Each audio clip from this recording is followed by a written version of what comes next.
تنحى يا حزن واهجر فؤادا توكل بجد بعزم فصيح فإني علمت بأنك نجوى ولبس خبيث مدل. Doctor Naik, আপনার লেকচারের জন্য অনেক ধন্যবাদ। আমার প্রশ্ন হলো, আপনি বলেছেন আপনি শান্তি প্রচার করেন, আপনি ইসলাম ধর্মের শান্তির ধারণাটা খুব সুন্দরভাবে বললেন। আপনার মাইক্রোফোনের সামনেও লেখা আছে পিস, তার মানে শান্তি। আমিও আপনার সাথে অনেক বিষয়ে একমত। আমার প্রশ্ন হচ্ছে, তারপরেও কেন আপনার কথাগুলোকে বিতর্কিত হিসেবে দেখা হয়? সর্বশক্তিমান ঈশ্বর ভোগেন ডায়াবেটিস মেলাইটিস, অ্যাজমা, পিঠের ব্যথায়। তৃতীয় পরীক্ষাটা হলো লাম ইয়ালিদ ওয়ালাম ইউলাদ, তিনি কাউকে জন্ম দেননি, কখনো জন্ম নেননি। আমরা জানি যে ভগবান রজনীশ জন্মগ্রহণ করেছিল মধ্যপ্রদেশে, আর তার পিতামাতাও ছিল, এবং 1981 সালে সে আমেরিকায় চলে যায়, ইউএসএতে চলে যায়। সেখানে সে হাজার হাজার আমেরিকান ভক্ত তৈরি করে এবং অরিগন প্রদেশে নিজস্ব একটা সমাজ তৈরি করে যার নাম হচ্ছে রজনীশপুরাম। পরবর্তীতে আমেরিকান সরকার তারা ভগবান রজনীশকে গ্রেপ্তার করলো এবং বিনা বিচারে জেলে প্রেরণ করে দিল। ভগবান রজনীশ অভিযোগ করলো যে আমেরিকান সরকার তাকে স্লো পয়জন করেছিল। স্লো পয়জন, চিন্তা করেন, সর্বশক্তিমান ঈশ্বরকে স্লো পয়জনিং করা হয়। আবার 1985 সালে আমেরিকান সরকার ভগবান রজনীশকে সে দেশ থেকে বের করে দেয় আর পুনরায় ফিরে আসে ইন্ডিয়াতে এবং মহারাষ্ট্রের পুনে শহরে বসবাস শুরু করে, যে রাজ্য থেকে আমি এসেছি। তারপরে পুরাতন আবাসস্থলে ফিরে গিয়ে সেটার নামকরণ করে ওশো কমিউন। আপনারা যদি ওশো কমিউনে যান, আমি সেখানে অনেকবার গিয়েছি, দেখবেন যে তার সমাধিতে লেখা আছে ভগবান রজনীশ ওশো।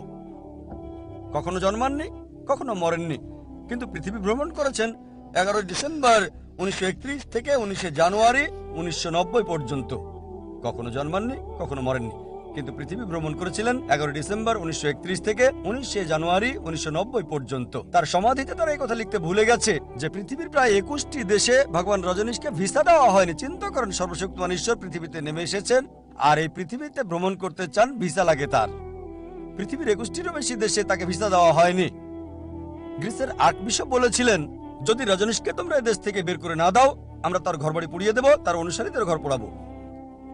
আর শেষ পরীক্ষাটা হচ্ছে ওয়ালাম ইয়াকুল্লাহু কুফুয়ান আহাদ, এবং তার সমতুল্য কিছু নেই। এটা কেবলমাত্র সত্য ঈশ্বরের দ্বারাই সম্ভব এই পরীক্ষায় পাশ করা। যখনই আপনি ঈশ্বরকে পৃথিবীর কোনো কিছুর সাথে তুলনা করতে পারেন, তিনি আর ঈশ্বর নন। ওয়ালাম ইয়াকুল্লাহু কুফুয়ান আহাদ। এবং আমরা জানি রজনীশ ছিল আমাদের মতোই মানুষ। তার দুটো চোখ ছিল, একটা নাক, দুটো হাত, সাদা দাড়ি, সাদা ধুতি পরতো সে। যখনই আপনি পৃথিবীর কোনো কিছুর সাথে ঈশ্বরকে তুলনা করতে পারেন, তিনি আর ঈশ্বর নন। ওয়ালাম ইয়াকুল্লাহু কুফুয়ান আহাদ, কোনো কিছুই তার মতো নয়। ধরেন, কেউ যদি বলে সর্বশক্তিমান ঈশ্বর আর্নল্ড শোয়ার্জনেগারের চেয়ে 1000 গুণ শক্তিশালী, আপনারা হয়তো শোয়ার্জনেগারের নামটা শুনেছেন, যাকে উপাধি দেওয়া হয়েছিল মিস্টার ওয়ার্ল্ড, পৃথিবীর সবচেয়ে শক্তিশালী মানুষ, মিস্টার ইউনিভার্স, বিশ্বের সবচেয়ে শক্তিশালী মানুষ। যদি কেউ বলে সর্বশক্তিমান ঈশ্বর আর্নল্ড শোয়ার্জনেগারের চেয়ে 1000 গুণ বেশি শক্তিশালী, যখনই আপনি ঈশ্বরকে কারোর সাথে তুলনা করতে পারেন, হোক সেটা আর্নল্ড শোয়ার্জনেগার, হোক সেটা দারা সিং অথবা কিংকং, হোক 1000 গুণ বা মিলিয়ন গুণ বেশি শক্তিশালী, যখনই আপনি তুলনা করতে পারলেন কোনো কিছুর সাথে, তিনি আর ঈশ্বর নন। ওয়ালাম ইয়াকুল্লাহু কুফুয়ান আহাদ, কিছুই তার মতো নয়। এই 4 লাইনের সংজ্ঞা যা উল্লেখ আছে পবিত্র কোরআনে সূরা ইখলাস সূরা নম্বর 112 আয়াত নম্বর 1 থেকে 4। যদি কেউ নিজেকে সর্বশক্তিমান ঈশ্বর দাবি করে আর এই 4 লাইনের সংজ্ঞার সাথে মিলে যায়, আমাদের মুসলমানদের কোনো আপত্তি থাকবে না তাকে সর্বশক্তিমান ঈশ্বর বলে মানতে। অতএব আপনি যে ঈশ্বরের উপাসনা করছেন, এখানে উপস্থিত দর্শকদের বলতে চাই এবং আমার সকল ভাইদের, পাশাপাশি সকল বোনদের, যে ঈশ্বরের উপাসনা করে যাচ্ছেন তাকে পরীক্ষা করুন সূরা ইখলাসের মাধ্যমে। যদি সূরা ইখলাসের এই পরীক্ষায় আপনাদের ঈশ্বর পাশ করে, তবে তিনি সত্য ঈশ্বর। আর যদি সূরা ইখলাসের এই পরীক্ষায় পাশ না করে, সত্য ঈশ্বর নয়। আমরা মুসলিমরা আল্লাহ সুবহানাহু ওয়া তাআলাকে ইংরেজি শব্দ গডের পরিবর্তে আল্লাহ বলাই পছন্দ করি। অনেকেই আমাকে প্রশ্ন করে, কেন ঈশ্বরকে আল্লাহ বলেন? আমরা আল্লাহকে আরবি শব্দ আল্লাহ বলি ইংরেজি গড শব্দের পরিবর্তে। কারণ হলো, একজন মানুষ ইংরেজি শব্দ গড নিয়ে বিভিন্ন রকম প্রশ্ন তুলতে পারে। যেমন ধরেন, যদি আপনি গডের সাথে এস যুক্ত করেন তাহলে হয় গডস, গডের বহু বচন। কিন্তু বহু আল্লাহ বললে কিছু নেই। কুল হুয়াল্লাহু আহাদ, বলো তিনি আল্লাহ এক অদ্বিতীয়। যদি আপনি গডের সাথে ইএস যোগ করেন, এটা দাঁড়ায় গডেস, অর্থাৎ মহিলা ঈশ্বর। পুরুষ আল্লাহ বা মহিলা আল্লাহ বলে কিছু নেই ইসলামে। আল্লাহ সুবহানাহু ওয়া তাআলা একক, লিঙ্গ বৈশিষ্ট্যের ঊর্ধ্বে।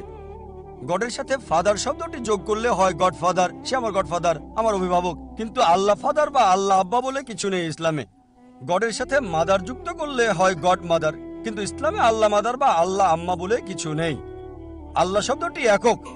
যদি আপনি গড শব্দের আগে টিন যোগ করেন তাহলে হয় টিন গড, অর্থাৎ নকল ঈশ্বর। কিন্তু ইসলামে টিন আল্লাহ বলে কিছু নেই। আর এই কারণে আমরা মুসলিমরা আল্লাহ ডাকতে পছন্দ করি, ইংরেজি গড শব্দের পরিবর্তে আরবি শব্দ আল্লাহ। কিন্তু যখন মুসলিমরা অমুসলিমদের সাথে কথা বলে, যাদের আল্লাহ সম্পর্কে কোনো ধারণা নাও থাকতে পারে, তখন আল্লাহর পরিবর্তে গড শব্দ ব্যবহার করলে সেক্ষেত্রে আমার কোনো আপত্তি নেই। কিন্তু আমি এটাও স্মরণ করিয়ে দিতে চাই যে গড শব্দটি আরবি শব্দ আল্লাহর যথাযথ অনুবাদ নয়। যখন আমরা অমুসলিমদের সাথে কথা বলি এবং এই শব্দটি ব্যবহার করি, সেক্ষেত্রে আমার কোনো আপত্তি নেই। অনেক অমুসলিমই আছেন যারা এসে আমাকে বলে যে ভাই জাকির, ঈশ্বর যে কোনো কিছু সবকিছু তো করতে পারে, তাহলে আপনার কেন আপত্তি থাকবে যদি ঈশ্বর মানুষের রূপ নেয়? ঈশ্বর যে কোনো কিছু সবকিছু করতে পারেন, তাহলে আপনার সমস্যা কোথায় যদি তিনি মানুষের রূপ ধরেন? আমি বলি ঠিক আছে, তর্কের খাতিরে আমি আপনার কথা মানলাম, ঈশ্বর যে কোনো কিছু সবকিছু করতে পারেন।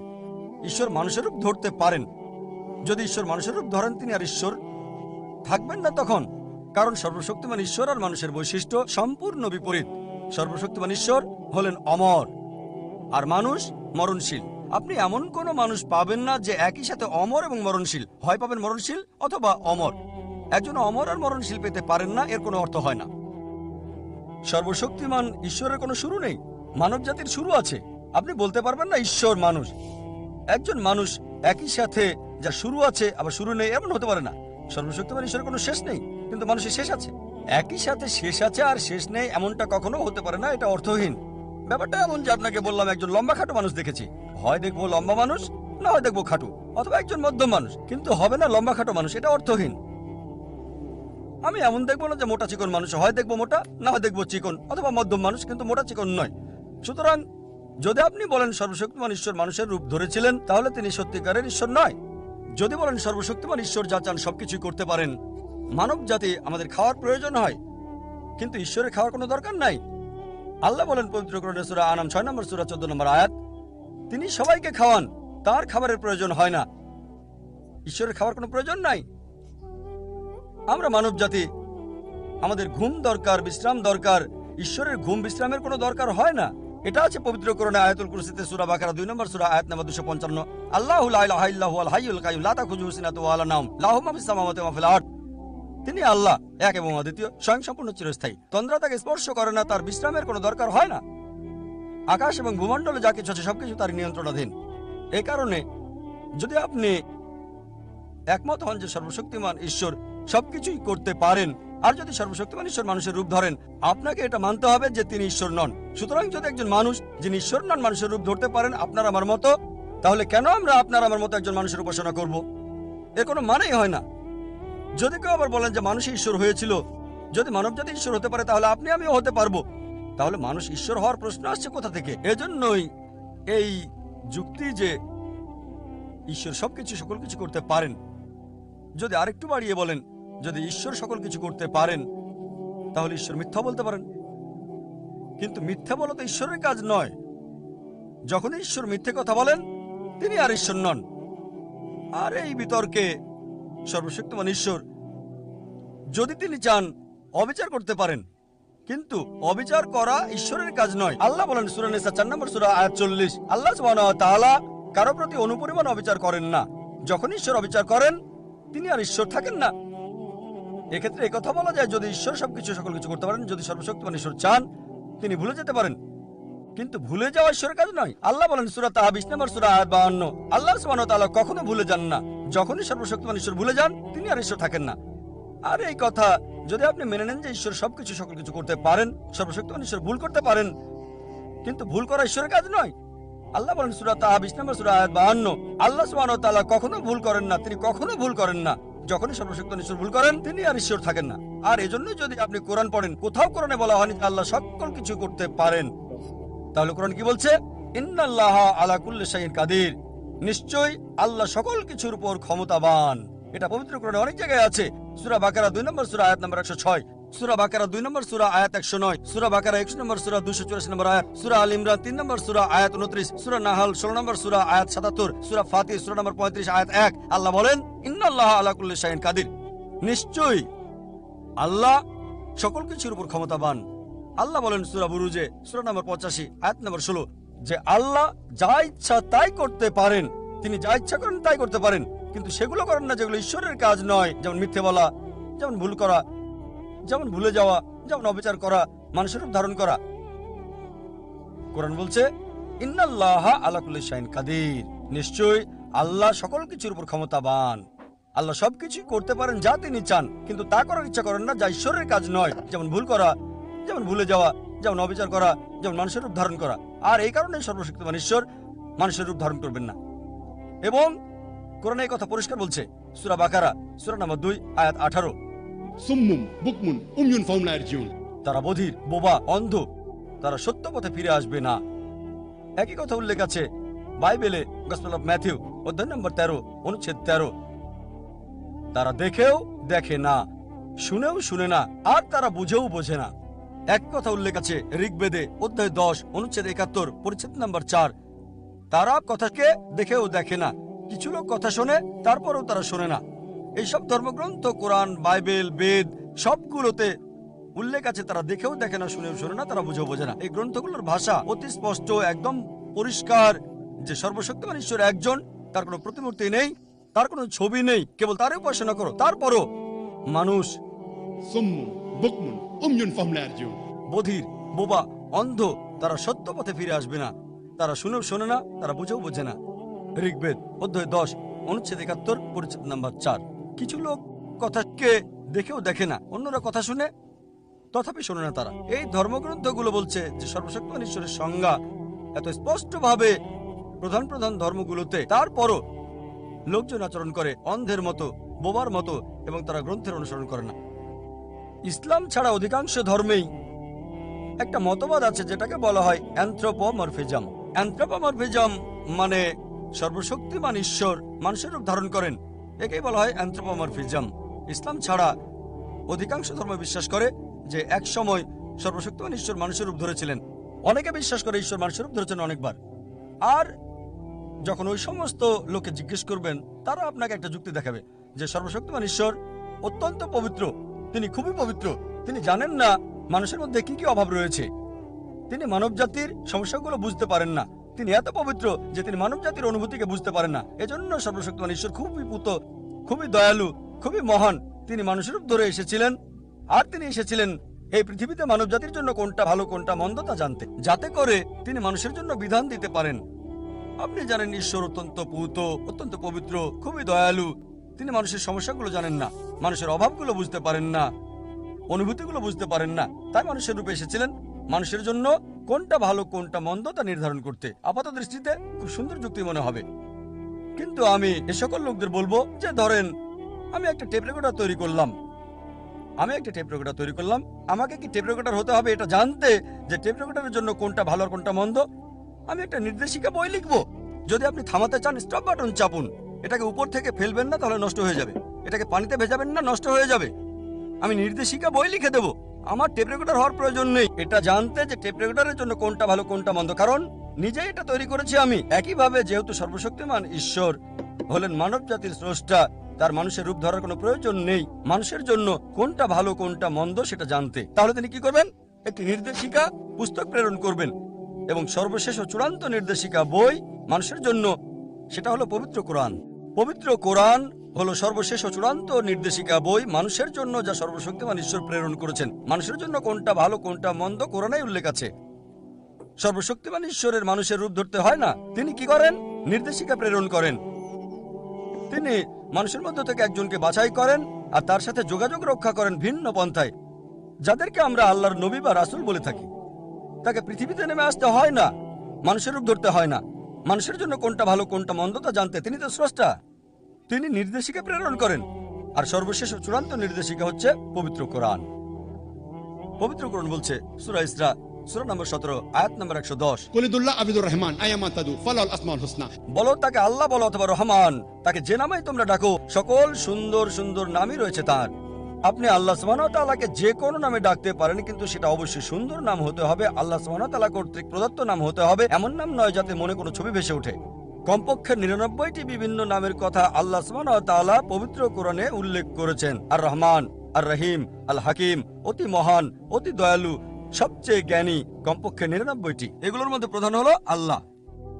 আয়াতে আল্লাহর সুন্দর নামের উল্লেখ আছে, সূরা ইসরার 17 নম্বর অধ্যায় 110 নম্বর আয়াত ছাড়াও উল্লেখ আছে সূরা আরফ 7 নম্বর সূরা 180 নম্বর আয়াত, সূরা তাহা 20 নম্বর সূরা 8 নম্বর আয়াত, এছাড়াও সূরা আল হাশরের 49 নম্বর সূরা 24 নম্বর আয়াত। আল্লাহর রয়েছে সুন্দর সুন্দর নাম আর কিছু নির্দিষ্ট বৈশিষ্ট্য রয়েছে মহান আল্লাহর নাম এবং গুণাবলীর ক্ষেত্রে। এটা এমন হবে যা তিনি নিজে বলেছেন। এছাড়াও একক নাম হতে হবে। যেমন ধরেন, আমরা অনেকেই জানি প্রথম চাঁদে যে মানুষটি পা রেখেছিলেন তিনি নীল আর্মস্ট্রং। যদি নীল আর্মস্ট্রংকে আমার কোনো নাম দিতে হয়, আর যদি বলি নীল আর্মস্ট্রং একজন নভোচারী, হ্যাঁ তিনি একজন নভোচারী, কিন্তু একক নন, হাজারো নভোচারী রয়েছে। যদি এটাকে উল্টা বলেন কে নভোচারী, উত্তর নীল আর্মস্ট্রং হবে না, হাজারটা নাম আসতে পারে। যদি বলি নীল আর্মস্ট্রং একজন আমেরিকান, লক্ষ লক্ষ মানুষ রয়েছে আমেরিকান, কে আমেরিকান, এক্ষেত্রে হাজারটা নাম চলে আসে। এটা নীল আর্মস্ট্রং এর জন্য একক নয়। সুতরাং যদি নীল আর্মস্ট্রং এর জন্য একক নাম দিতে হয় তাহলে বলতে হবে নীল আর্মস্ট্রং হলেন প্রথম ব্যক্তি যিনি চাঁদে পা রাখেন। যদি উল্টে বলেন প্রথম কে চাঁদের বুকে পা রেখেছিল, উত্তর হলো নীল আর্মস্ট্রং। এভাবেই সর্বশক্তিমান ঈশ্বরের কোনো নাম দিলে সেটা একক হওয়া চাই। যদি বলেন সর্বশক্তিমান ঈশ্বর দালান তৈরি করছে, কে দালান বানাতে পারে, এক্ষেত্রে হাজারটা নাম। কিন্তু যদি বলেন তিনি হলেন স্রষ্টা বা মহাবিশ্বের স্রষ্টা, কে মহাবিশ্বের স্রষ্টা, আল্লাহ সুবহানাহু ওয়া তাআলা। আর রহিম অতি দয়ালু, কে অতি দয়ালু, জবাব একটাই, আল্লাহ। সুতরাং যে বৈশিষ্ট্য যে নাম আপনি দেবেন একক হতে হবে আল্লাহর জন্য, অন্য কারোর জন্য নয়। কিছু লোক হয়তো বলবে কেন ঈশ্বর একজনই হতে হবে, বহু ঈশ্বর হলে সমস্যা কোথায়? যদি বহু ঈশ্বর থাকতো নিশ্চয়ই সেই ঈশ্বরেরা নিজেদের মধ্যে ঝগড়া করত।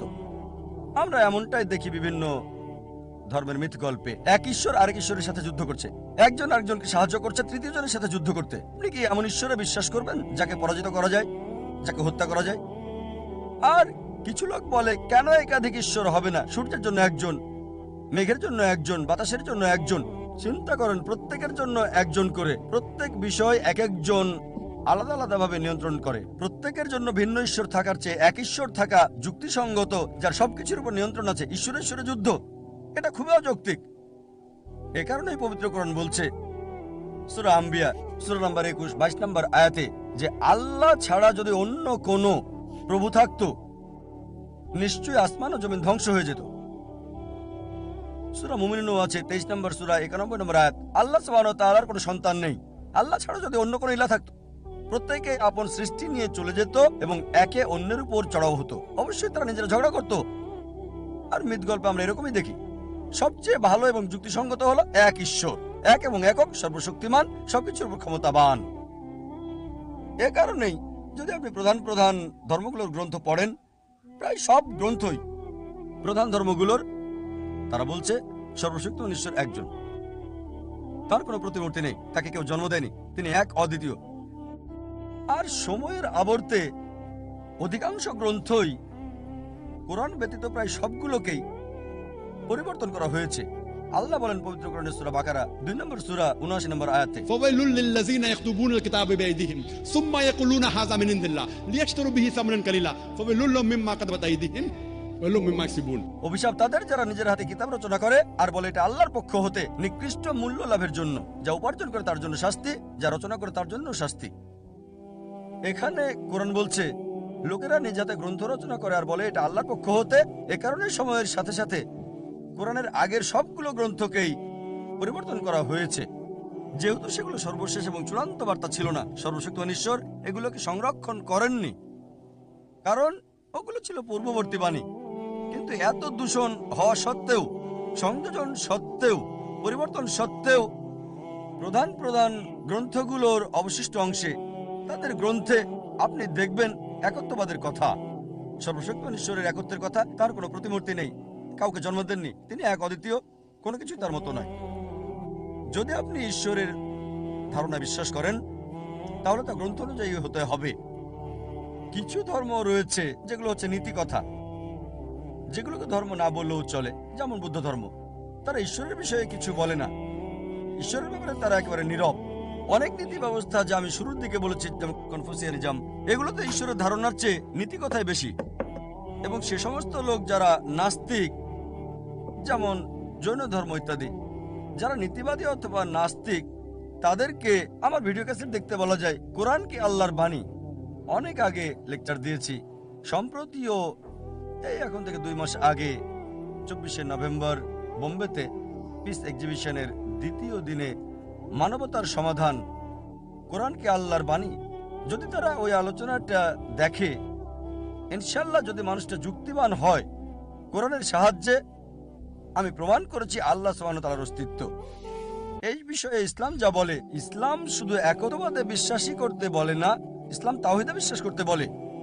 তাওহীদ মানে একক করা, একত্ববাদের স্বীকৃতি দেওয়া। এটাই এসেছে আরবি মূল শব্দ ওয়াহাদা থেকে, যার অর্থ এক করা, একত্রিত করা। এটা একত্রিতকরণও বোঝায়। ইসলাম শুধু এক ঈশ্বরে বিশ্বাস করতেই বলে না, তাওহীদে বিশ্বাস করতে বলে। আর তাওহীদের রয়েছে 3টি শ্রেণী: তাওহীদ আর রুবুবিয়া, তাওহীদ আল আসমা ওয়াস সিফাত এবং তাওহীদ আল ইবাদা। প্রথমে তাওহীদ আর রুবুবিয়া মানে হলো কর্তৃত্বের একত্ববাদ রক্ষা করা, ক্ষমতার একত্ববাদ। তাওহীদ আর রুবুবিয়া এসেছে আরবি শব্দ রব থেকে, যার অর্থ প্রভু, রক্ষাকারী, পালনকারী। এর মানে আল্লাহ সুবহানাহু ওয়া তাআলা হলেন স্রষ্টা, পালনকারী, রক্ষাকারী, পৃথিবীর সবকিছুর রক্ষাকারী। সবকিছুই তার উপর নির্ভরশীল। তিনি সবার থেকে, সবকিছু থেকে একেবারে স্বাধীন। আল্লাহ সুবহানাহু ওয়া তাআলার কর্তৃত্বের একত্ব রক্ষা করা, এটাই তাওহীদের রুবুবিয়া। দ্বিতীয়টা হচ্ছে তাওহীদ আল আসমা ওয়াস সিফাত, নাম এবং গুণের ক্ষেত্রে আল্লাহ সুবহানাহু ওয়া তাআলার একত্ব বজায় রাখা। তাওহীদ আল আসমা ওয়াস সিফাত আবার 5 প্রকার।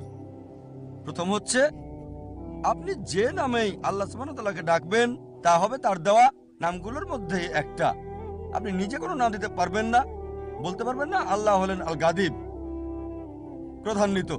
কোরআন বলছে তিনি ক্রোধান্বিত হন, কিন্তু এর নাম আল্লাহ সুবহানাহু ওয়া তাআলা নিজেও বলেননি বা নবীজি সাল্লাল্লাহু আলাইহি সাল্লামও বলেননি। দ্বিতীয় হলো যখন আল্লাহর গুণাবলী বর্ণনা করবেন, সেটা আপনাকে করতে হবে আল্লাহর নিজের দেওয়া বর্ণনা মতে, অথবা নবীজি আল্লাহ তাআলার যে বর্ণনা দিয়েছেন। নিজের বর্ণনা দিতে পারবেন না। অর্থ যাই হোক মানতে হবে। রূপক অর্থের নিজের বর্ণনা দিতে পারবেন না আল্লাহ সুবহানাহু ওয়া তাআলার প্রতি। তৃতীয়টা হলো আল্লাহ সুবহানাহু ওয়া তাআলার সৃষ্টির বৈশিষ্ট্য আপনি আল্লাহকে দিতে পারবেন না। বলতে পারবেন না যে আল্লাহ ভুলে যায়, নাউজুবিল্লাহ, এটা সৃষ্টির বৈশিষ্ট্য। বলতে পারেন না আল্লাহ ভুল করে। কিছু ধর্মগ্রন্থ যদিও বলে ঈশ্বর ভুল করেন, নাউজুবিল্লাহ, এগুলো তার সৃষ্টির বৈশিষ্ট্য। চতুর্থ হলো কোন সৃষ্টিকে আল্লাহ সুবহানাহু ওয়া তাআলার গুণ এবং বৈশিষ্ট্য কখনোই দেওয়া যাবে না। বলবেন না আমি একজনকে চিনি যে অমর, চিরস্থায়ী। এগুলো হচ্ছে আল্লাহ সুবহানাহু ওয়া তাআলার বৈশিষ্ট্য। পঞ্চম হলো আল্লাহর নাম কোন সৃষ্টিকে দিতে পারবেন না। যদি দিতে হয় আবযোগ করতে হবে।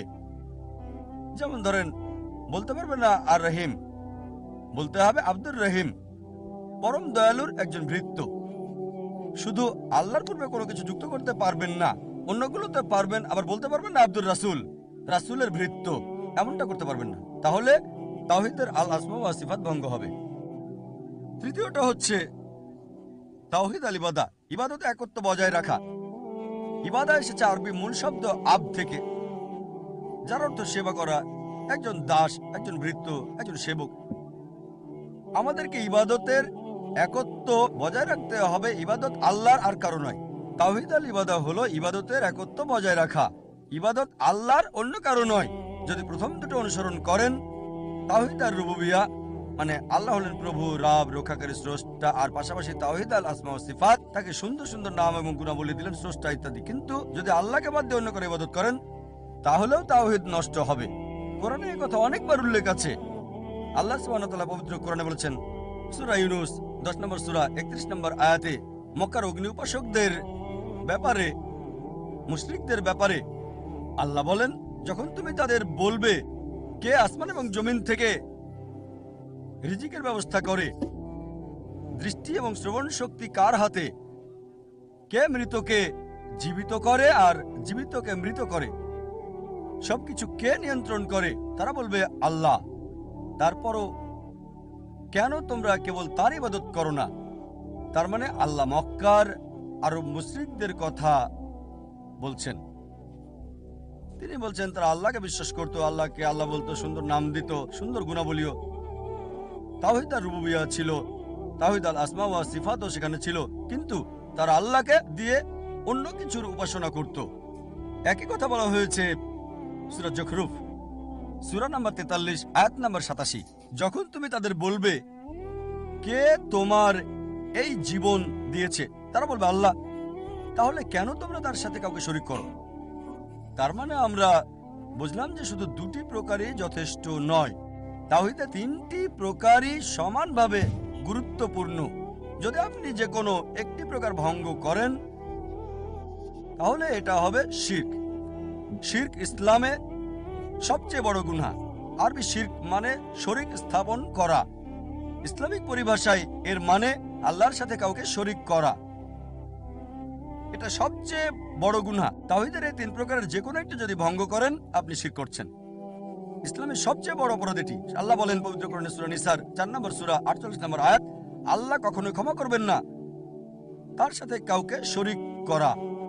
অন্য যে কোনো গুনাহ যদি চান ক্ষমা করতে পারেন, কিন্তু কেউ যদি শরীক স্থাপন করে সে তাহলে সবচেয়ে শাস্তিযোগ্য এবং ঘৃণ্য অপরাধ করল। একই কথা বলা হয়েছে সূরা নিসা 4 নম্বর সূরা 116 নম্বর আয়াতে, আল্লাহ সুবহানাহু ওয়া তাআলা তার সাথে শরীক করার গুনাহ ক্ষমা করবেন না। অন্য কোনো গুনাহ যদি চান ক্ষমা করবেন, আর যে কেউ তার সাথে শরীক করলো অবশ্যই সীমা লঙ্ঘন করলো সে। সুতরাং কোরআন বলছে যে গুনাহ আল্লাহ ক্ষমা করবেন না সেটাই শিরক। এজন্যই যখন আপনি দাওয়া দেবেন, যখনই কারোর সাথে কথা বলবেন, আপনি প্রথম যে দাওয়াটা দেবেন তা হচ্ছে তাওহীদ। আল্লাহ না'বুদা ইল্লাল্লাহ, আমরা আল্লাহ ছাড়া কারো ইবাদত করব না। আল্লাহ বলেন পবিত্র কোরআনে সূরা মাইদার 5 নম্বর সূরা 72 নম্বর আয়াত বলা হয়েছে, লাকাদ কাফারাল্লাযীনা ক্বালু ইন্নাল্লাহা হুয়াল মাসীহ ইবনু মারইয়াম। তারা কুফরি করছে যারা বলে মরিয়ম পুত্র মসিহা হচ্ছে আল্লাহ। ওয়া ক্বালাল মাসীহ, মসিহা তো বলেছিল, ইয়া বনি ইসরাঈল হে বানি ইসরাইল, উবুদুল্লাহ আল্লাহর ইবাদত করো, রাব্বি ওয়া রাব্বুকুম, যিনি আমার রব এবং তোমার রব। ইন্নাহু মান ইউশরিক বিল্লাহ যদি কেউ আল্লাহর সাথে কাউকে শরীক করে ফাকাদ হারামাল্লাহু আলাইহিল জান্নাহ, আল্লাহ তার জন্য জান্নাতকে হারাম করে দেবেন, আল্লাহ তার জন্য বেহেশতকে নিষিদ্ধ করে দেবেন। ওয়া মাওয়াহুন নার ওয়া মা লিযালিমিন মিন আনসার, তার বাসস্থান হবে জাহান্নাম, জালিমদের জন্য কোনো সাহায্যকারী নাই।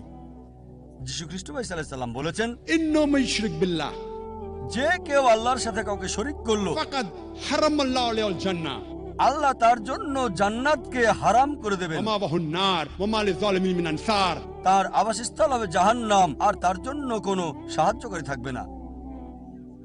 এজন্যই লেকচারের শুরুতে আমি পবিত্র কোরআনের একটা আয়াত বলেছিলাম, সূরা আল ইমরান 3 নম্বর সূরা 64 নম্বর আয়াত বলা হয়েছে, কুল ইয়া আহলাল কিতাব বলো হে আহলে কিতাব, তাআলাউ ইলা কালিমাতিন সাওয়াইন বাইনা ওয়া বাইনাকুম, এসো সেই কথায় যে আমাদের এবং তোমাদের মধ্যে এক। প্রথম কথাটা কি? আল্লাহ না'বুদা ইল্লাল্লাহ, আমরা আল্লাহ ছাড়া কারো ইবাদত করি না। শুধু এক ঈশ্বরে বিশ্বাস করাটাই যথেষ্ট নয়, একত্ববাদে বিশ্বাস করার পাশাপাশি ইবাদতে একত্ব বজায় রাখতে হবে, শরীক করা যাবে না। প্রথম কথাটা কি? আল্লাহ না'বুদা ইল্লাল্লাহ, আমরা আল্লাহ ছাড়া কারো ইবাদত করি না, এক সর্বশক্তিমান আল্লাহ ছাড়া। ওয়ালা নুশরিকা বিহি শাইয়্যান, আমরা তার সাথে কাউকে শরীক করি না। ওয়ালা ইয়াত্তাখিযা বা'দুনা বা'দান আরবাবান মিন দুনিল্লাহ, আল্লাহকে বাদ দিয়ে নিজেদের মধ্যে কেউ কাউকে রব হিসেবে গ্রহণ করি না আমরা। ফাইনতাবাল্লাহ যদি তারা মুখ ফিরিয়ে নেয় ফাকুলু শাদু তোমরা সাক্ষী থেকো বিআন্না মুসলিমুন, আমরা মুসলিম, আল্লাহ সুবহানাহু ওয়া তাআলার কাছে আত্মসমর্পণকারী। আল্লাহ পবিত্র কোরআনে বলেন সূরা ইউসুফ 12 নম্বর সূরা 106 নম্বর আয়াত, অধিকাংশ লোকেরাই আল্লাহ তাআলাকে বিশ্বাস করার পর শরীক স্থাপন করে। তার মানে অধিকাংশ লোকজনই ইবাদত করার পাশাপাশি আল্লাহর সাথে কাউকে শরীক করে। সুতরাং ইবাদত করতে হবে কোনো শরীক করা ছাড়া। আল্লাহ বলেন সূরা লোকমান 31 নম্বর সূরা 27 নম্বর আয়াত যে যদি পৃথিবীর সবগুলো গাছপালাকে কলম বানিয়ে দেওয়া হয়, সমুদ্রের পানিকে কালি বানিয়ে দেওয়া হয়, 7 সমুদ্র যুক্ত করা হয়, তবুও আল্লাহর কথা লিখে শেষ করা যাবে না। পবিত্র কোরআনের একটি আয়াতের উদ্ধৃতি দিয়ে আমার বক্তব্য আমি শেষ করছি। সূরা হজ 22 নম্বর সূরা 73 নম্বর আয়াত বলছে, হে মানুষ, মনোযোগ সহকারে একটি দৃষ্টান্ত শোনো। আল্লাহর পরিবর্তে তোমরা যাদের ডাকো তারা যদি সবাইকে একত্রিত করার পরে যদি একটি মাছি সৃষ্টি করতে বলা হয় তারা সেটাও সৃষ্টি করতে পারবে না। যদি সবাইকে ডাকার পরে একটা মাছি সৃষ্টি করতে বলা হয় তারপরেও তারা মাছি সৃষ্টি করতে পারবে না। এমনকি যদি মাছি কিছু ছিনিয়ে নেয় তারা সেটাও উদ্ধার করতে পারবে না। যারা প্রার্থনা করে তারা দুর্বল, যাদের কাছে প্রার্থনা করা হয় তারাও দুর্বল। ওয়া আখির দাওয়ানা আলহামদুলিল্লাহি রাব্বিল আলামিন। এখন আমরা সন্ধ্যার সবচেয়ে মজার পর্বে যাচ্ছি, প্রশ্নোত্তর পর্ব। ডক্টর নায়েক, আপনার লেকচারের জন্য অনেক ধন্যবাদ।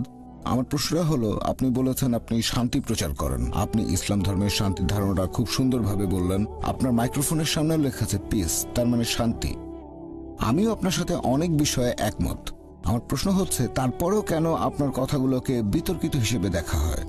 ইসলামিক বিশ্বে বিভিন্ন মুসলিম বিশেষজ্ঞগণ তারা আপনার কথাগুলোকে ভুল বলে মনে করেন। এরকম হওয়ার কারণটা কি?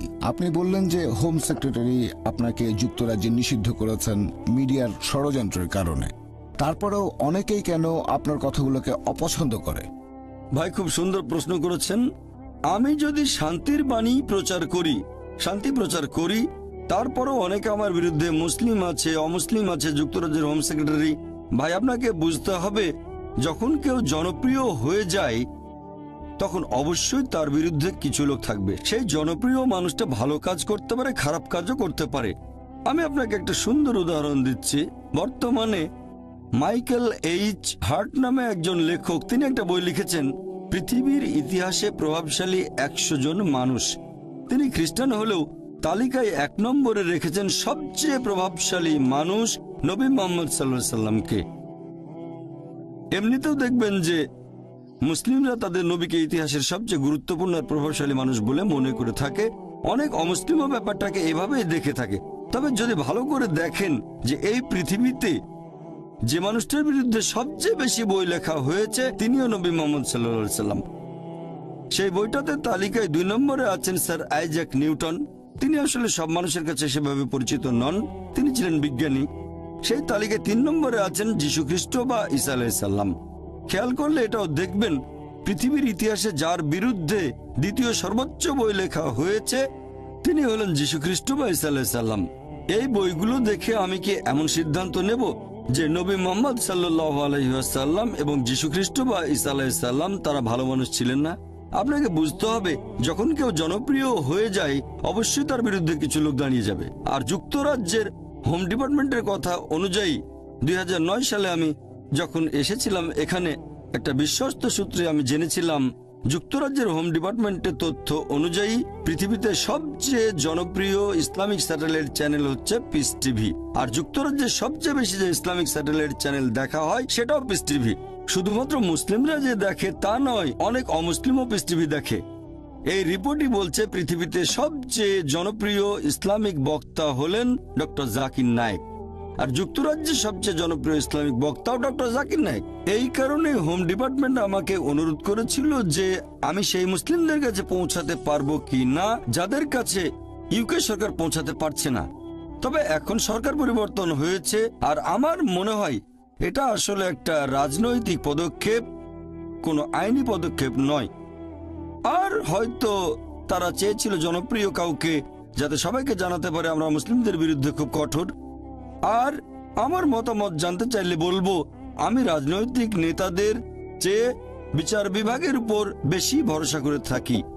আমার মতে এরকম হয়েছে জনপ্রিয়তার কারণেই, আর এটা আসলে একটা রাজনৈতিক সিদ্ধান্ত, আইনি সিদ্ধান্ত নয়। আর ইনশাল্লাহ আল্লাহ তাআলা চাইলে এই এক্সক্লুশন অর্ডারটাকে বাতিল করবে কোর্ট অফ আপিল। আশা করি উত্তরটা পেয়েছেন। ধন্যবাদ। আমার নাম মিলিয়াস প্যালিওলাস, পেশায় একজন আইনজীবী, ঐতিহাসিক এবং ধর্ম বিশেষজ্ঞ। আপনি খুব সুন্দরভাবে ইসলাম এবং কোরআনের বিভিন্ন বিষয় ব্যাখ্যা করলেন। তবে ইহুদি ধর্ম, খ্রিস্টান ধর্ম আর ইসলাম, এই সবগুলো ধর্মই ইব্রাহিমের ধর্মবিশ্বাস। একজন ইহুদিও প্রায় একই রকম কথা বলতে পারবে। আপনি যেসব কথাগুলো বলেছেন উদ্ধৃতি দিতে পারবে কোরআন থেকে, উদ্ধৃতি দেবে তাওরাত এবং তালমুদ থেকে। একজন খ্রিস্টানও আপনার মতোই কথাগুলো বলতে পারবে বাইবেলের ওল্ড টেস্টামেন্ট আর নিউ টেস্টামেন্টের উদ্ধৃতি দিয়ে। আর আমি ঠিক জানি না যে আমরা এভাবে কথাটা বলতে পারি কিনা যে একটা ধর্ম অন্য আর একটা ধর্মের চাইতে বেশি উন্নত আর সত্যি, আর অন্যান্য ধর্মগুলা মিথ্যা। এভাবে বোধহয় বলতে পারি না।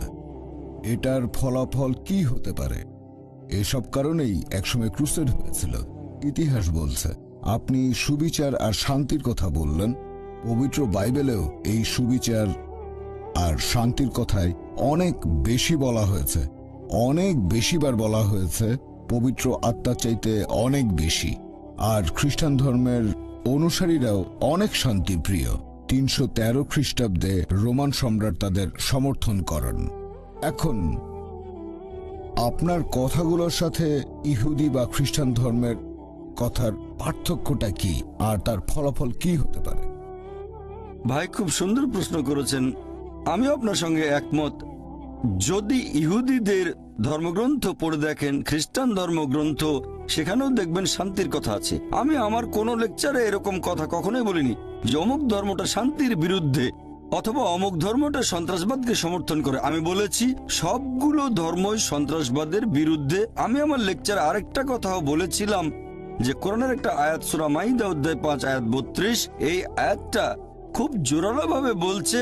আমি অন্য কোনো ধর্মগ্রন্থে এরকম কোনো কথা দেখিনি, কারণ আমি কম্পারেটিভ রিলিজিয়নের ছাত্র। আয়াতটা বলছে যদি আপনি একজন নিরীহ মানুষকে হত্যা করেন তাহলে আপনি যেন পুরো মানুষ জাতিকে হত্যা করলেন, আর যদি একজন নিরীহ মানুষের জীবন বাঁচান তাহলে যেন পুরো মানুষ জাতিকে বাঁচালেন। এটা মাত্র একটা আয়াত। তবে সাধারণভাবে আমি একমত যে বেশিরভাগ ধর্ম, প্রায় সবগুলোই শান্তির বাণী প্রচার করে। এই কারণে যীশু খ্রিস্ট বা ঈসা আলাইহিস সালাম বলেছিলেন, নিউ টেস্টামেন্টের গসপেল অফ লুক অধ্যায় নম্বর 24 অনুচ্ছেদ 36, তিনি উপরের ঘরে গিয়ে তাঁর শিষ্যদের উদ্দেশ্যে বলে উঠলেন, সালাম আলাইকুম।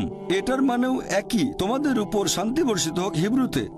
তাহলে দেখা যাচ্ছে যীশু খ্রিস্ট বা ঈসা আলাইহিস সালামও সম্ভাষণ করতে গিয়ে বললেন সালাম আলাইকুম। আর এই কথাটাকে যদি আরবি করেন হবে আসসালামু আলাইকুম, শান্তি বর্ষিত হোক। আপনি বললেন একটা ধর্ম আরেকটা ধর্মের চেয়ে উন্নত নয়। আমার মতে আমি বিশ্বাস করি আল্লাহ মাত্র একটাই ধর্ম পাঠিয়েছেন, তিনি অনেকগুলো ধর্ম পাঠাননি। পবিত্র কোরআন বলছে যে আল্লাহ মানুষ জাতিকে বিভক্ত করেছেন বিভিন্ন গোত্রে, বিভিন্ন বর্ণে, বিভিন্ন ভাষায়, যাতে একে অন্যের সাথে পরিচিত হতে পারে, এজন্য না যে একে অন্যকে ঘৃণা করবে।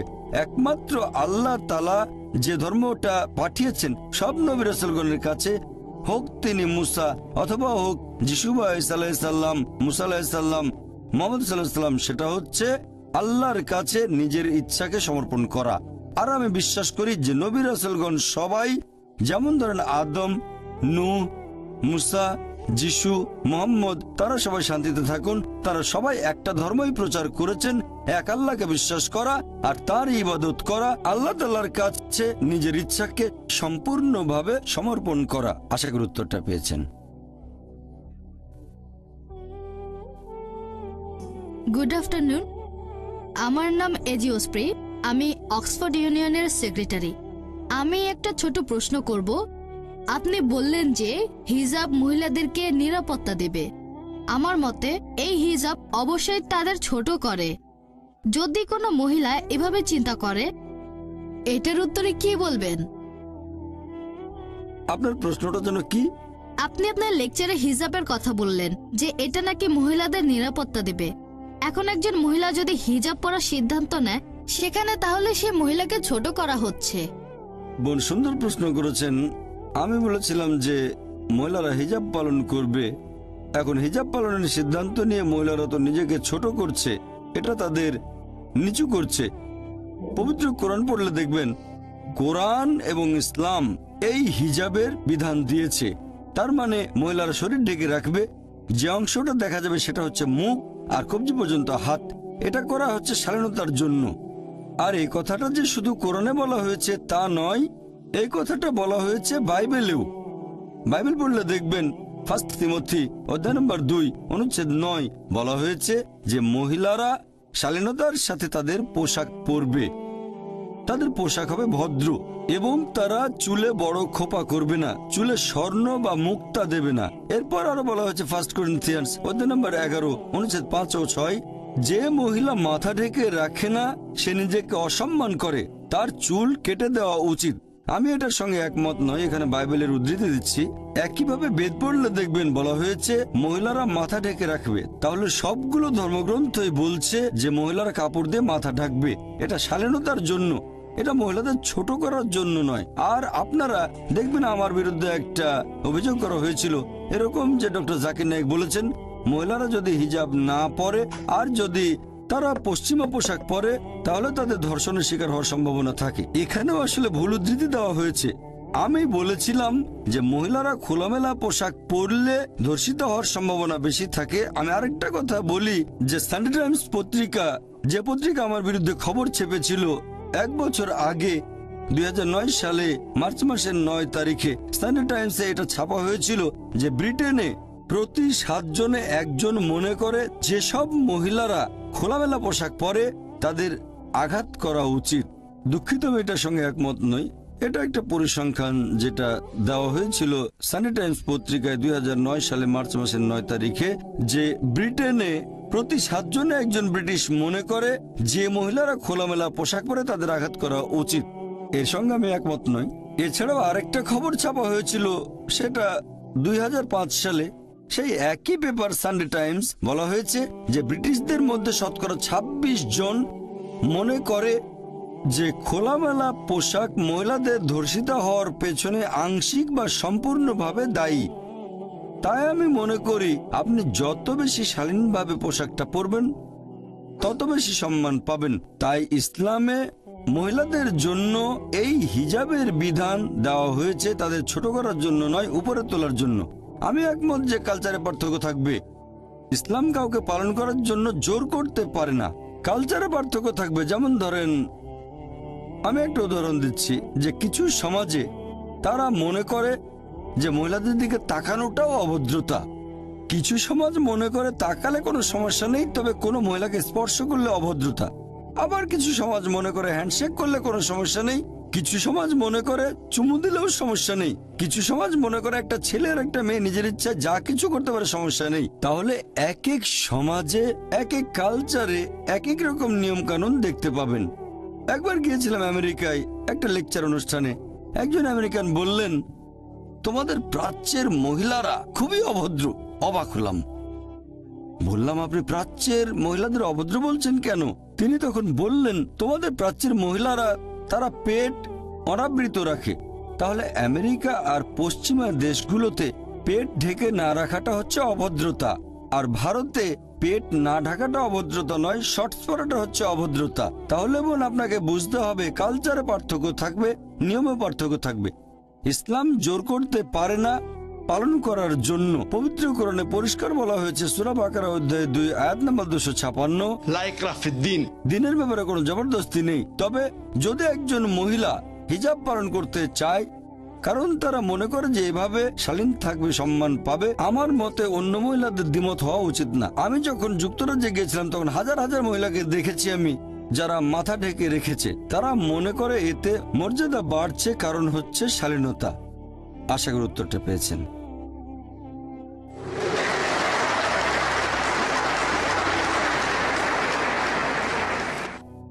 Good evening doctor Zakir Naik. আমার নাম ডক্টর রামসি, অক্সফোর্ড থেকে, ইউনিভার্সাল পিস অর্গানাইজেশনের অ্যাম্বাসেডর। এছাড়াও আমি মুসলিম কাউন্সিল অফ ব্রিটেনের একজন সদস্য। প্রথমেই বলবো, আপনি অসাধারণ একটা কাজ করেছেন, আলহামদুলিল্লাহ।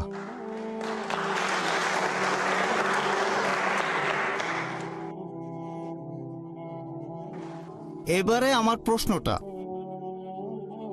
ডক্টর জাকির নায়েক, ইসলাম সম্পর্কে ভীতি, এটাকে আপনি কি স্বাভাবিক কোনো ঘটনা বলবেন? সেরকম হলে কিভাবে এটার প্রতিকার করা যেতে পারে? এখানে মুসলিম সম্প্রদায়কে কি কোনো প্রকার দায়িত্ব পালন করতে হবে, নাকি সামগ্রিকভাবে সেই সমাজকে চেষ্টা করতে হবে এই ভীতিটাকে কোনোভাবে কাটানোর?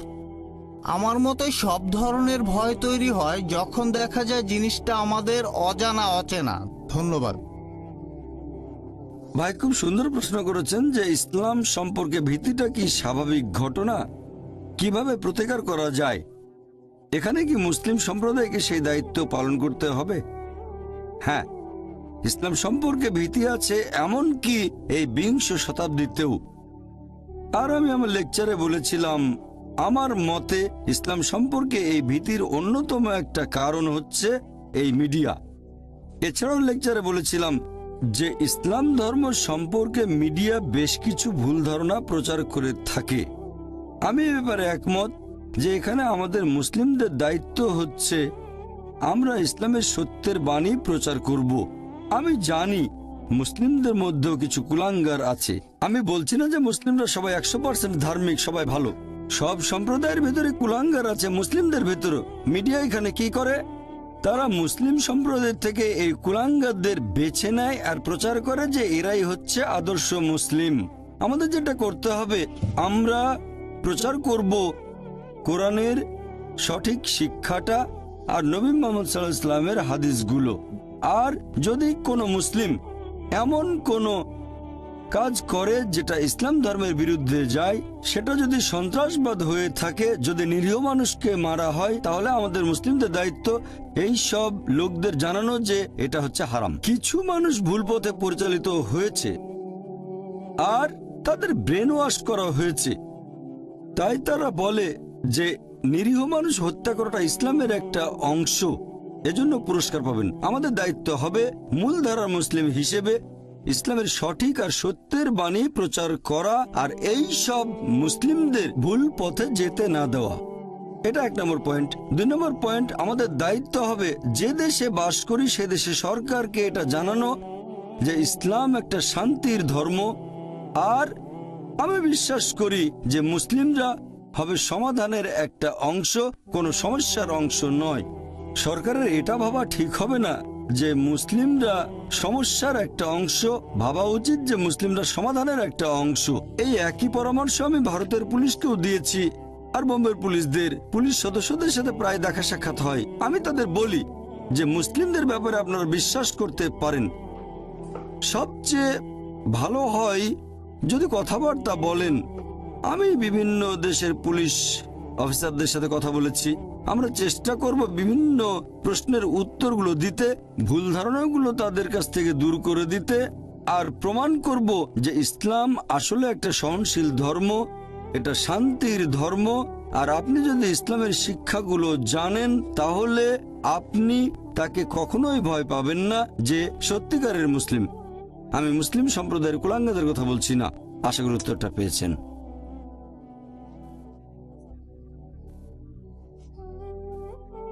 ডক্টর নায়েক, আমার নাম ইয়াসমিন, আমি ইউনিভার্সিটির ছাত্রী। আমার প্রশ্নটা আগের প্রশ্নটার একটা প্রসঙ্গ থেকে। আপনি বলেছিলেন যে আপনি যুক্তরাজ্যে আসতে চেয়েছিলেন কারণ আপনি সেই মুসলিমদের কাছে পৌঁছাতে চেয়েছিলেন যাদের কাছে সরকার পৌঁছাতে পারছে না। এখন আপনার মতে যুক্তরাজ্যের সরকার ঠিক কোন কারণে ব্রিটেনের মুসলিমদের কাছে সেভাবে পৌঁছাতে পারছে না? ধন্যবাদ। বোন, আপনি প্রশ্ন করেছেন যে আমি যুক্তরাজ্যে আসতে চেয়েছিলাম সেই সব মুসলিমদের কাছে পৌঁছানোর জন্য যাদের কাছে সরকার পৌঁছাতে পারছে না। আপনার বুঝতে একটু ভুল হয়েছে বোন। আমি বলেছিলাম Charles Farr, office for security and counter টেরোরিজমের ডিরেক্টর জেনারেল মনে করেন যে আমি সেই সব মুসলিমদের কাছে পৌঁছাতে পারি যাদের কাছে সরকার পৌঁছাতে পারছে না। তিনি মনে করেন, আমি না। আর আমি যেটা মনে করি, এখানে হোম ডিপার্টমেন্টের কাছে এই তথ্যটা ছিল যে পিস টিভি হচ্ছে যুক্তরাজ্যের সবচেয়ে জনপ্রিয় ইসলামিক স্যাটেলাইট টিভি চ্যানেল। মুসলিমরা দেখেন, পাশাপাশি অমুসলিমরা দেখেন। আর সবচেয়ে জনপ্রিয় বক্তা হোম ডিপার্টমেন্টের কথা অনুযায়ী, আমার না, হোম ডিপার্টমেন্টের কথা অনুযায়ী ডক্টর জাকির নায়েক। তিনি মনে করেছিলেন আমি তাদের কাছে পৌঁছাতে পারবো, আর তিনি হয়তো ভেবেছিলেন আমার কথাগুলো প্রভাব ফেলবে, আর তিনি হয়তো আমার কথাগুলো প্রসঙ্গ সহ পড়েছেন। সেই কারণেই তিনি হোম সেক্রেটারি টেরেসা মের পাশ করা সেই এক্সক্লুশন অর্ডারের বিরুদ্ধে ছিলেন। আশা করি উত্তরটা পেয়েছেন। আপনার মতে তার যুক্তিটা কি ছিল? কারণটা কি হতে পারে যে জন্য সরকার মুসলিমদের কাছে পৌঁছাতে পারছে না? হ্যাঁ, যদি আমার মতামত জানতে চান যে আমি চার্লস ফারের দৃষ্টিভঙ্গিটার সাথে একমত কি না যে সরকার পৌঁছাতে পারছে না, হ্যাঁ আমি একমত। আমি তার সাথে একমত কারণ আগের প্রশ্নের উত্তরে আমি বলেছিলাম সরকারের এভাবে ভাবা উচিত নয় যে মুসলিমরা সমস্যার একটা অংশ, সরকারের ভাবা উচিত যে মুসলিমরা সমাধানের একটা অংশ। কারণ এখানে অনেক মুসলিম আছেন যারা ব্রিটিশ নাগরিক, আর একজন মুসলিমের দায়িত্ব হচ্ছে যে দেশে বসবাস করছে সেখানকার আইন কানুন সবকিছু মেনে চলা, যতক্ষণ না তাকে এমন কিছু করতে বাধ্য করা হচ্ছে যেটা ইসলাম ধর্মে নিষিদ্ধ, অথবা এমন কিছু করতে বাধা দেওয়া হচ্ছে যেটা ইসলাম ধর্মে বাধ্যতামূলক। ভারতের কথা যদি বলতে হয়, আমার জানা মতে সেখানে এমন কোনো আইন বা সংবিধানের ধারা নেই যেটা ভারতের মুসলিমদের বাধ্য করছে এমন কিছু করতে যেটা নিষিদ্ধ, অথবা এমন কোনো কাজে বাধা দিচ্ছে যেটা ইসলাম ধর্মে বাধ্যতামূলক। তাই আমি একজন নিয়ম মানা মুসলিম আর ভারতীয় হিসেবে গর্বিত। তাহলে আমি ভারতীয় মুসলিম হিসেবে গর্বিত। সেরকম আমার মনে হয় অনেক ব্রিটিশ নাগরিক আছেন যারা আমার মতো করে ভাবেন, তারা মুসলিম এবং তারা দেশের আইন কানুন সবকিছু মেনে চলছেন, তাই তারা ব্রিটিশ মুসলিম। আমার মতে সরকারের উচিত হবে মুসলিমদের বিশ্বাস করা, আর তাদের যেটা করা উচিত তারা এটা নিশ্চিত করবে যে মিডিয়ার এই মিথ্যে প্রচারণা কুৎসা ওড়ানো যেন বন্ধ হয়। সবচেয়ে সেরা দৃষ্টান্ত এখানে সেটা আমি নিজেই। বর্তমানে পিস টিভির দর্শকের সংখ্যা 10 কোটিরও বেশি। এরকম অনেকেই আছে যারা বলে যে আমি নাকি শান্তির দূত, তারা বলে আমি শান্তিপ্রিয় মানুষ। অনেক দেশের রাষ্ট্রপ্রধানগণ আছেন, এরকম অনেক দেশ আছে, অনেক। তারা আমাকে রাষ্ট্রীয় অতিথি হিসেবে ডেকে এনেছেন। আপনি কি বলবেন এতজন রাষ্ট্রপ্রধান, বিভিন্ন দেশের প্রেসিডেন্ট, প্রধানমন্ত্রী, রাজা, তাদের সাথে কথা বলেছি, আমি ডিনার করেছি, আপনি কি বলবেন তারা এমন লোককে ডেকেছে যে সন্ত্রাসবাদকে সমর্থন করে, যে শুধু ঘৃণা প্রচার করে? আমি এখানে বলবো এই পুরো ব্যাপারটাই আসলে কৌশলে নিয়ন্ত্রণ করেছে মিডিয়া। মিডিয়া দ্বারা প্রভাবিত হওয়া সরকারের উচিত হবে না, বা প্রভাবিত হয়ে সিদ্ধান্ত নেওয়াটা উচিত হবে না। তাদের কি করা উচিত? তাদের উচিত হবে সেই লোককে ব্যাখ্যা করার সুযোগ দেয়া। তাহলে আমার মতে তাদের ভেতরের ভুল ধারণাগুলো দূর হবে, আর আমি নিশ্চিত যে যুক্তরাজ্য বসবাসের জন্য একটা শান্তিপূর্ণ জায়গা হবে। আশা করি উত্তরটা পেয়েছেন।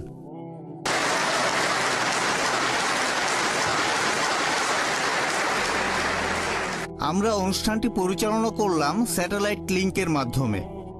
যাই হোক, আমি এবার সবাইকে অনুরোধ করব, আসুন সবাই মিলে ডক্টর নায়েককে লেকচারের জন্য ধন্যবাদ জানাই। তারপর অনুষ্ঠান শেষ করার জন্য আমরা চলে যাব পিস টিভি স্টুডিওতে। এখানে শেষ করছি। আমি জেমস ল্যাংম্যান।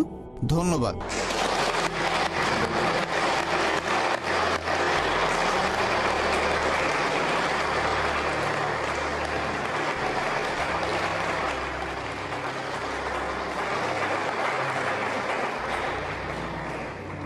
আমি আন্তরিকভাবে ধন্যবাদ জানাচ্ছি অক্সফোর্ড ইউনিয়নকে, বিশেষ করে অক্সফোর্ড ইউনিয়নের প্রেসিডেন্ট মিস্টার জেমস ল্যাংম্যানকে এই অনুষ্ঠানের আয়োজনের জন্য।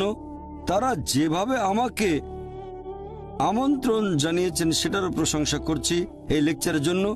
আর এছাড়াও যুক্তরাজ্যের লোকজন এই অনুষ্ঠানটি সরাসরি সম্প্রচার হতে দেখবে যে আমি এমন একজন মানুষ যে শান্তির বাণী প্রচার করে। সরাসরি সম্প্রচারে কোনো কিছু এডিট করা যায় না, কোনো কিছু বদলানো হয় না। আপনি এই সরাসরি সম্প্রচারে ভরসা করতে পারেন। ইউটিউবের ক্লিপে সেই ভরসাটা নেই, সেটা বদলানো যেতে পারে। আমি আবারও অক্সফোর্ড ইউনিয়নের সদস্যদের আন্তরিক ধন্যবাদ জানাচ্ছি। আমি আশা করছি খুব শিগগিরই যখন এক্সক্লুশন অর্ডারটা বাতিল করা হবে, ইচ্ছে আছে আমি নিজে একবার অক্সফোর্ড ইউনিয়নে এসে সদস্যদের সাথে পরিচিত হব। সবাইকে অনেক ধন্যবাদ। ও আখিরি দাওয়ানা আলহামদুলিল্লাহ রাব্বিল আলামিন।